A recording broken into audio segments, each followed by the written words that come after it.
Good morning, everybody. Welcome to my tutorial on Introduction to DHCP and User Options, also known as Plug and Play. My name is Terrell Boyer, and I wanted to thank you for your time this morning. If you find my content interesting and would like to see some of the other videos I've done, you can either go to my YouTube channel or subscribe. You can also go to my website, which is ineedvoip.support. On the website, I've kind of got it laid out in a way that I've got the advanced topics in one area and I've got the beginner topics in another area. So if you're more of a beginner in telecom, then there's some useful videos there, some of which are some of the other people on YouTube that make good content videos for our industry. So. Okay, with that being said, let's dive into DHCP and user options. So the first thing to know about DHCP is what exactly is the application for DHCP. Why do people use it? And what DHCP does is it allows the network administrator to create a predetermined pool of IP addresses that if a guest comes into the network, they can plug into the network and they can get an IP address and a certain amount of information about the network that will allow a device to communicate on that network. Now there's different security pieces that you can put around it so that only certain people get IP addresses. But for the telecom tech, which as you guys know, if you've watched any of my other videos, my background is telecom, and most of the IT contents used to, telecom and IT were two completely separate fields and they didn't cross paths. But lately with voice over IP, they're constantly crossing paths. And it's hard to tell sometimes the difference between a VoIP technician and an IT technician. Because we both have to know, a VoIP technician has to know everything about the phone system they're installing, plus they have to know everything about the data network that they're installing in. And so my videos are geared towards helping the telecom technician come into the VoIP world and understand the network environment that they're installing in.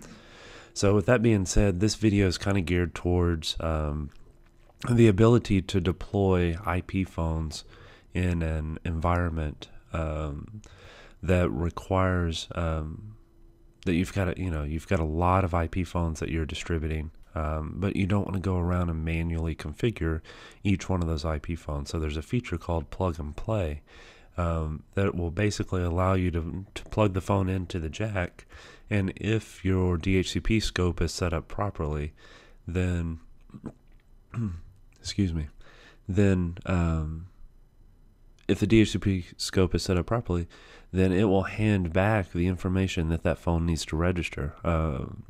And so whoever's deploying the phones, all they've got to worry about doing is plugging it into the device or plugging it into the phone. And it also works really well if you've got a large campus, if you just, or maybe a campus that expands multiple offices. You can have one telecom administrator centrally located, let's say in Dallas, Texas, and if they're servicing an office in California or an office in Florida, then they can actually program all the configs in the phone system, and then they can call the IT guy down in that particular area and say, hey, go grab a phone out of the storage closet and take it, let me know what the MAC address is, and take it to this user and plug it in for them. And so for an administrator, it makes it really easy because you don't have to depend on people on the remote sites to do any programming. All they have to do is be able to read the MAC address off the phone and give it to you so that you can program it in your system to register. Okay, well, that's a bit of a long-winded introduction. So just real quick, this title slide, I put this together to kind of outline the areas that we're going to cover. But basically, we're going to cover the discover, the offer, the request, and the acknowledgement of the DHCP exchange. And then we're also going to cover like user option 43, for example, which is plug and play, and I'll kind of go into a little detail as to how that works. Okay, so that being said, I'm going to switch over to my lab computer. All right, here we go. So the first thing we're going to do is I'm going to go ahead and restart this capture here. So that we're starting with a blank environment. As I do with all my videos, I kind of run through the lab environment to make sure we've got the best chance of success of creating a successful video. So the first thing I want to do really is show you guys what a DHCP pool looks like in from the router side. So so if you look here on my screen, and I'll zoom in, what we've got is you've got basically my router at my office, and within my office I'm running 1, 2, 3, 4, 5 different subnets.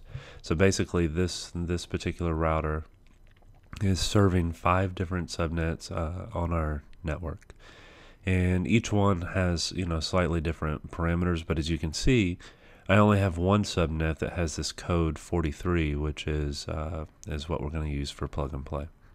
So,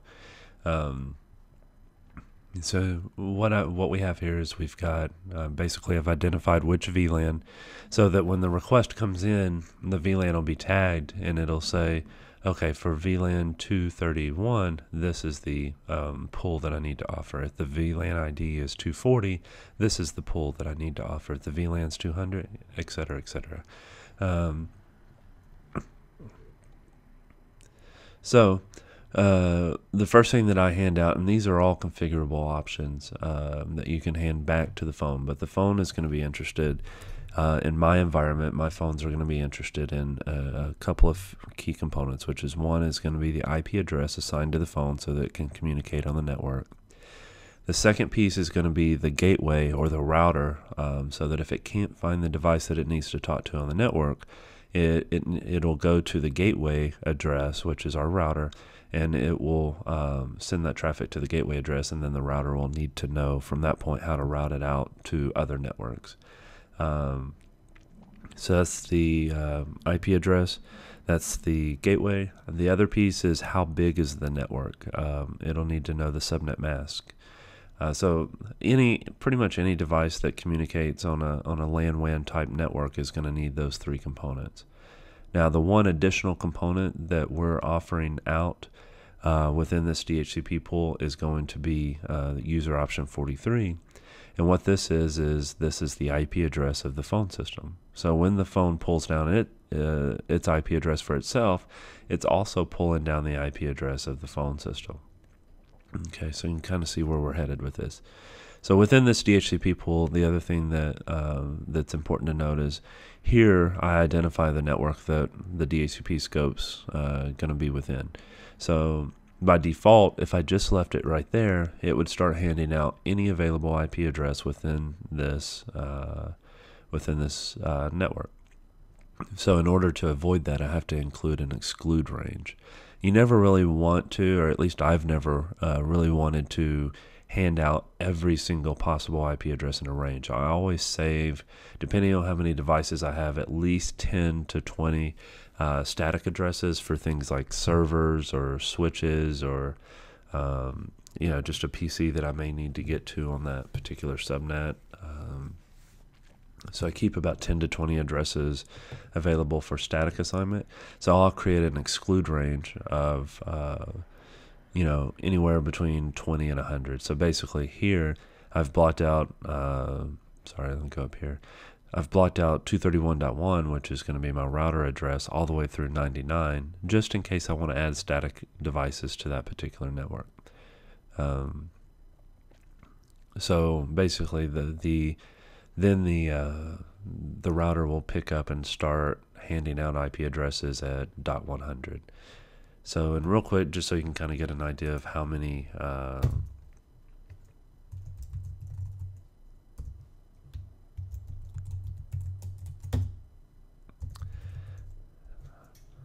so what I'm going to show you here is just kind of how many IP addresses are handed out off this particular router. So right now I don't have that many because it's Saturday morning. Most people have shut their laptops down, so most of these will be IP phones and stuff like that that are connected here. But what you're looking at is a list of, the router is kept up with a list of all the IP addresses that it's handed out. So you can see all the different subnets have been handed out. Like 231 is my voice network, 250 is my PC network, 230 is another voice network for a different system. I forget what 240 is at this point, but anyway, so you can kind of see that these the router keeps a table of all the IP addresses that it hands out, and none of these will be within that exclude range that we were looking at previously. Keeps a list of the MAC addresses. That's how it identifies who it's given the IP address to. And then the other thing is the lease time. Basically, this is how long the device and the IP address is lended to that particular device. Because if that device leaves the network and for whatever reason it doesn't release that IP address, then when this timer expires, if it doesn't re-request the IP address, that address will go back into the pool of IP addresses to be available for somebody else to use. Okay. So that kind of covers that piece. So let's jump in, and what I'm going to do is I'm going to reset an IP phone on the network. And we're going to watch the traffic here from that particular phone, and then we'll go into to the packets a little bit. That phone's hanging off of my switch 3, so let me log in here. Oops. And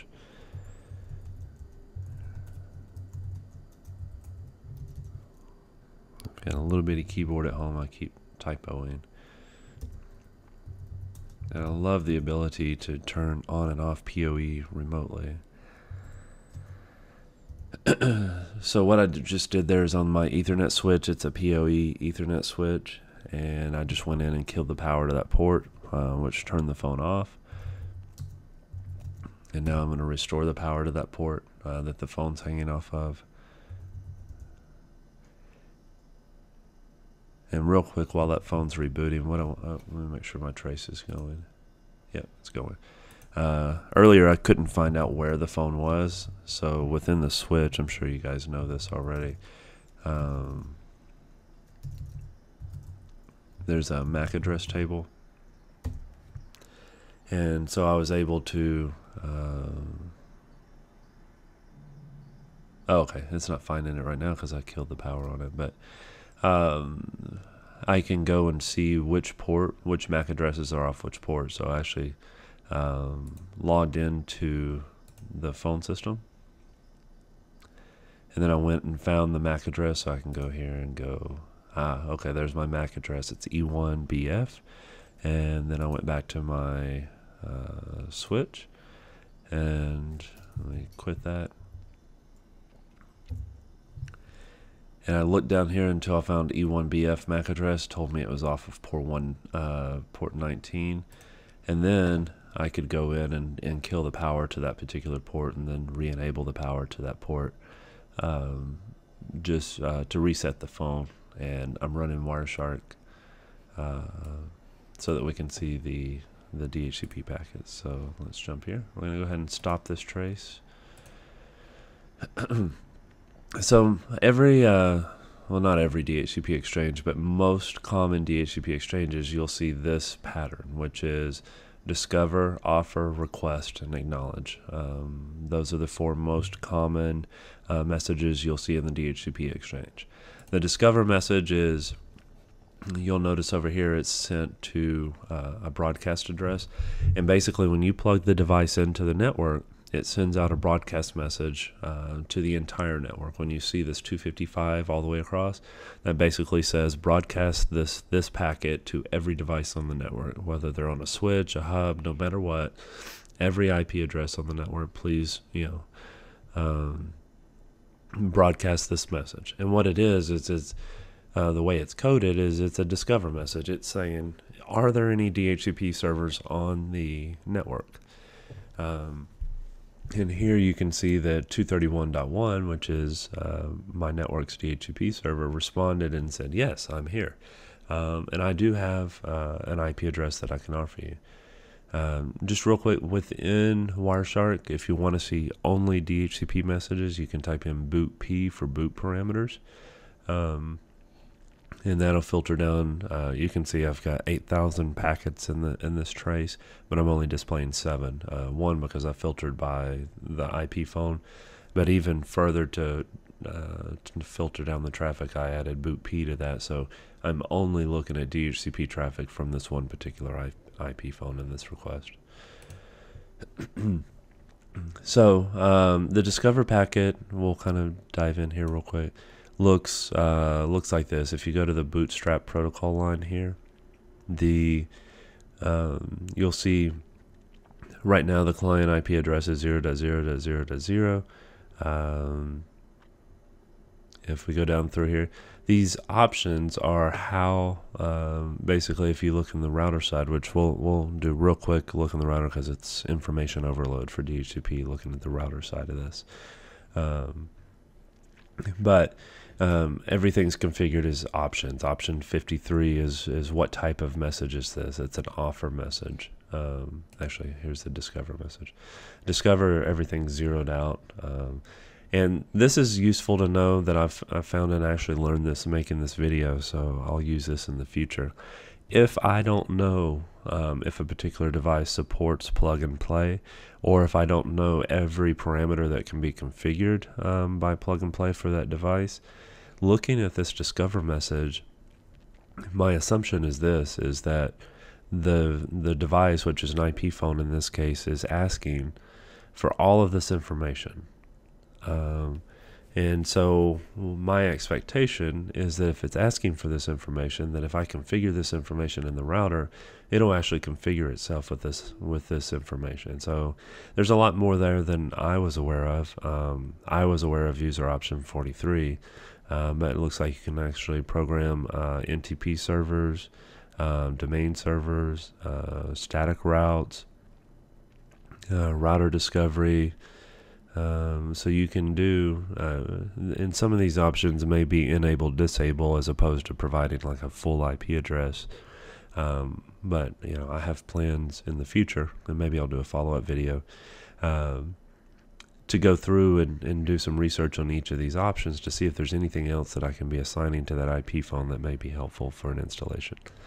And I would also expect if I plugged in something like a webcam to the network, an IP webcam, that I'm not familiar with, and I may not have documentation or access to documentation, I can plug it in, monitor the traffic, look at the DHCP discover, and see what kind of parameters it will take. You know, if that particular camera needed to go back to, you know, some kind of server for monitoring, maybe it has a parameter in here that would allow me to do that. So I'll use that for troubleshooting in the future. You guys may want to do so as well.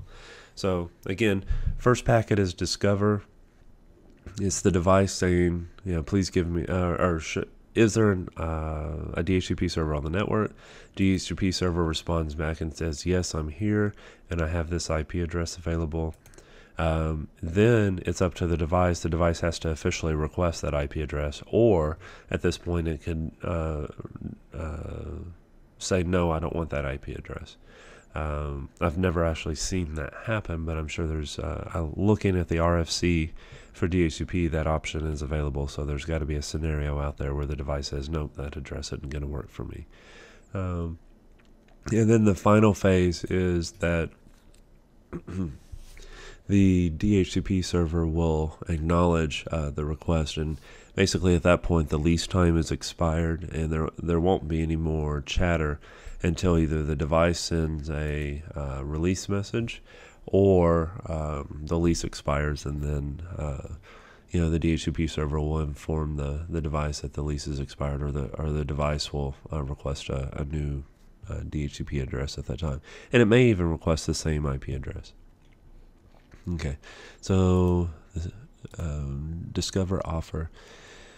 So after the discover, the DHCP server offers back an IP address of 231.103, and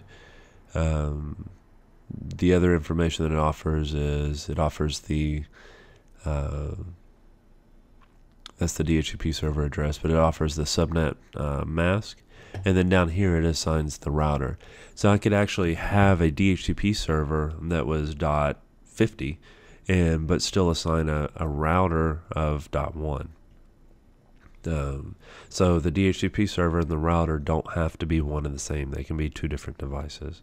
And this IP address here, in my scenario, they're actually one and the same, so that's why you see the same IP address here. The other thing that I'm passing out is DNS server 8.8.8.8. Not that my phone has any use for a DNS server, because everything that it needs is on the local network. It's not going to be resolving domain names. But for me, it's habit to put a DNS server within the DHCP scope. But if you wanted to create a network environment where you didn't want people to really be able to browse the internet that easily, then one thing you may do is elect not to distribute the DNS server. And what that means is when they type in google.com, it won't resolve, it won't have a DNS server available in the IP information that it was handed via DHCP. So they'll think that they can't get to the internet on that particular connection. It's kind of an easy deterrent. Now, if they have any bit of knowledge, then they'll try to ping an IP address and see if they can get to that. And if they do, they know they've got a route to the internet, and then they can manually assign a DHCP. But that's probably something I would do. But if you've got an average user coming in that just sits down and says, oh, there's a network chat, maybe I can get internet out of it, they're not going to know to do all that, and they're going to plug in and they'll get the impression, hey, there's no network available here. So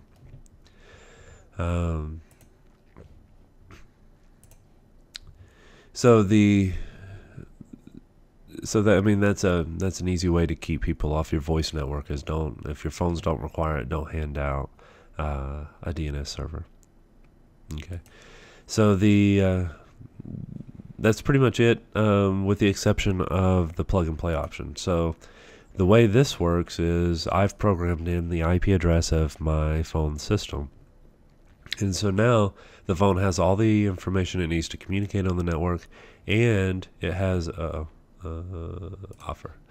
and it has the IP address of the phone system, if you see it down here at the bottom. So it knows who to go talk to next. And as you can see up here, if I scroll up just a little bit, we can see the MAC address of the phone, which is that E1BF. And so if I have this MAC address programmed in the phone system and the phone knows how to communicate with the system, now we've got all the information we need to do an authentication. Because what'll happen is the phone will say, now it'll reach out to the phone system with a registration request and say, I'd like to register. The phone system has a table of predetermined MAC addresses, and it says, your MAC address matches. I'm supposed to give you extension 2001. Here you go, and the phone's registered. So there was no having to go into the phone and say, here's my server IP, here's my username, and here's my password. And I know it doesn't seem like a whole lot on one phone, but if you're rolling out 1,500 phones, then that amount of time to go in and type in the IP address, the subnet, the gateway, the server IP address, the username, and the password takes a lot of time when you multiply that out times 1,500 devices that you're trying to roll out on a network. So I can spend a couple of hours setting up DHCP scopes and VLANs, and then I can get somebody to just go out and distribute the phones for me, and I control everything back from the switch side. And then if you've, like I said, if you're a big system administrator, then you can the only thing that you have to tell people when you give them a phone is, hey, if it's not registering, just default the phone, give them the process to do that, and then it'll probably register. So it comes in helpful there. Last thing that I wanted to show you guys is I just wanted you to kind of see the router side of a DHCP request. So what we're going to do is we're going to log into my router here.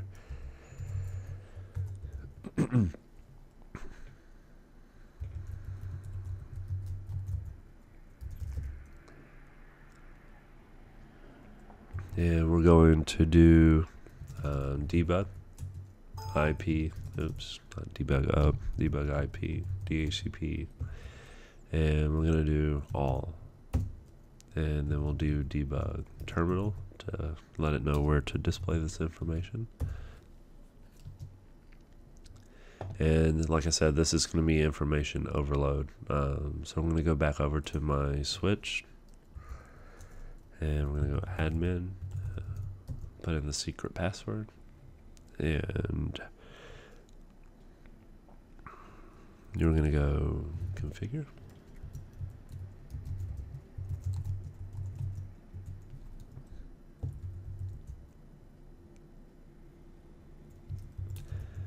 Turn off the power for that phone. Turn on the power for that phone to reset it. Then we'll go over here and watch the router. Now we'll probably see, because this router's serving all those other devices, we'll probably see, some leases expiring and stuff like that. Hopefully, since it's the weekend, we'll only see the traffic for this phone. Let's watch Wireshark here just to get an idea of when it comes through.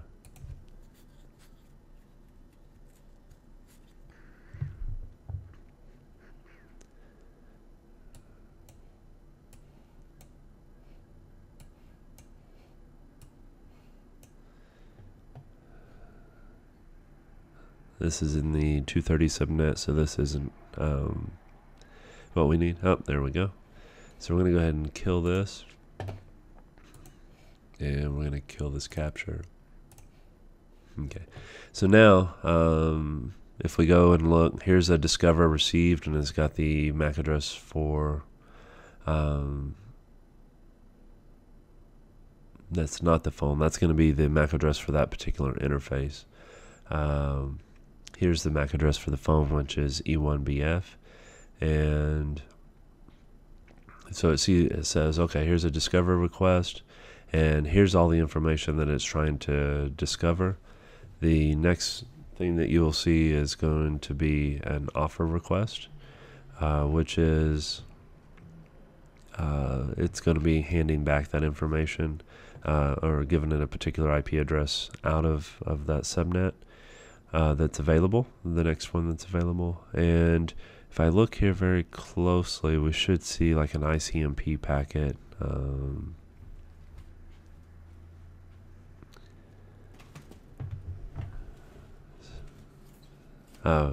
Don't see it. Sometimes what you'll see is that the DHCP server will actually ping that IP address just as a second acknowledgement that that IP address is available before it hands it out. Here it is up here. ICMP echo sending to 231.103. So it sent out a quick ping just to make sure that nothing responds immediately, and then it hands that IP address back. And then, down here at the end, the last thing that you'll see is that acknowledgement saying, okay, I've got it. And so at that point, it's assigned. So you can see also here in the offer message, you'll see all the different parameters that were requested, but you'll also see what was sent. So requested parameter router, sending router, requested parameter DNS server, sending DNS server. And then it requested all this, but we didn't have anything to send. So if you're debugging DHCP and you see the request but you don't see a send, you may need to go back and look at your DHCP scope and determine if you actually have that parameter programmed or not. So, all right, guys. This is a lot of information on DHCP and plug and play, but you guys signed up for it because that's exactly what the title of the video said. Let me go back to this screen here, and I'm going to put a subscribe button on here for you guys. So if you find this kind of content useful, like I said, I gear my videos towards the VoIP technician. But a lot of the concepts that I cover could apply to an IT technician or a voice technician. So, look at the content, look at my website, subscribe, leave me comments. I'm open to suggestions. I'm always interested in knowing what you guys need to know in the field, and I'll try to generate a video that'll help you out. Thanks a lot for your time today, and have a good weekend.